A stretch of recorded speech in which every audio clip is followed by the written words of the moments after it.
சென்னையில ribbon building முன்னாடி தூய்மை பணி செய்யக்கூடிய தூய்மை பணியாளர்கள் வந்து பார்த்தீங்கன்னா கிட்டத்தட்ட 8 நாளா வந்து போராட்டம் பண்ணிட்டு இருக்காங்க. எங்களுடைய வேலை வாய்ப்பை எங்களுக்கு வந்து பர்மனன்ட் பண்ணி கொடுங்க அப்படின்னு சொல்லிட்டு அந்த மக்கள் வந்து பார்த்தீங்கன்னா மிக கடுமையான போராட்டம் வந்து பார்த்தீங்கன்னா போராடிட்டு இருக்காங்க.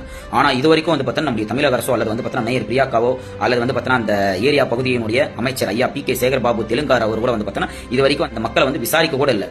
8 நாள் போராட்டம் பண்ற அளவுக்கு அங்க என்ன நடந்திருக்கு ஏது நடந்திருக்கு அப்படின்னு சொல்லி பார்த்தா, அதாவது வந்து government staff, private staff, temporary staff எல்லா ஸ்டாஃபையும் சேர்த்து அவங்க வந்து பார்த்தீங்கன்னா டோட்டலா வந்து பிரைவேட் செக்டாருக்குள்ள கொண்டு வராங்க. அந்த பிரைவேட் செக்டார் கம்பெனி எந்த கம்பெனி சொல்லி பார்த்தா ராம்கி கம்பெனி. இந்த ராம்கி கம்பெனியோட முதலாளி எங்க இருக்கிறாப்புல ஹைதராபாத் தெலுங்கானா.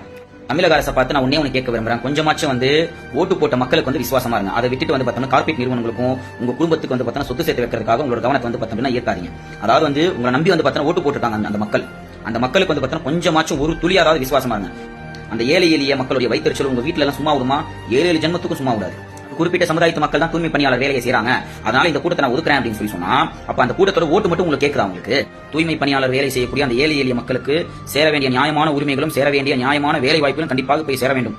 இல்லை என்று சொன்னால் தமிழ்நாடு முழுவதும் இந்த போராட்டம் கண்டிப்பாக நடைபெறும். சோ இந்த வீடியோ தொடர்ந்து ஷேர் பண்ணுங்க, எல்லா மக்களுக்கும் இந்த வீடியோ தெரியட்டும் என்று நண்புடன்.